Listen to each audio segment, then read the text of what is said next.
You know, what I hear from a lot of my peers is primarily high school principals, but also middle school principals, are the feeling that this is somewhat of an elementary model being imposed at the high school level. And the fit isn't always as good as you might like, with the number one concern there being about time.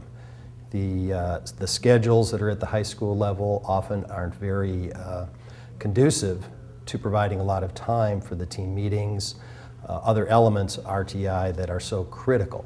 The other piece that I see at the secondary level or hear from other principals involves the data analysis and the concern about how do we address more paperwork, the accountability piece, etc. So those to me are two key elements that we'd want to look at if we want to see successful implementation of RTI, is how to address those concerns.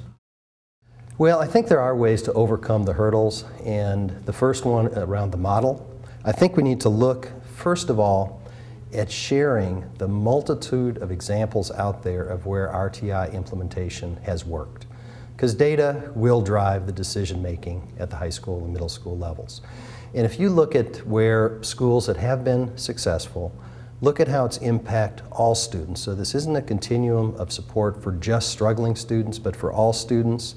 And some of the data that I have seen that other principals have shared with me shows increased enrollment in honors classes, AP classes, reduction of discipline issues, which keeps the focus more on instruction. And these are all the elements that are so critical. And that data needs to continually be shared with principals, with the staffs of buildings, so that they understand this is about improving instruction for all kids, not just about a special education program at a school.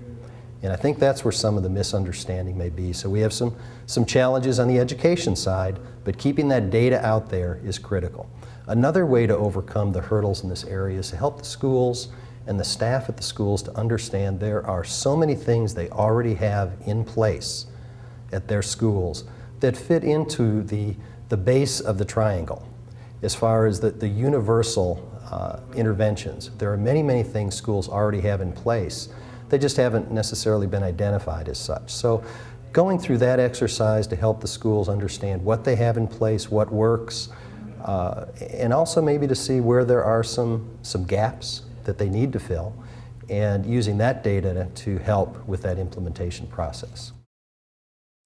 From my experience as a high school principal, I found that a top-down implementation model is not very effective, but rather collaboration, sharing data, getting examples out there of what has worked, and the staff understanding why that is so important. And once that information is shared, the staff sees the benefits, this will become internalized. And once that need is internalized, the benefits for students, it will move ahead with successful implementation.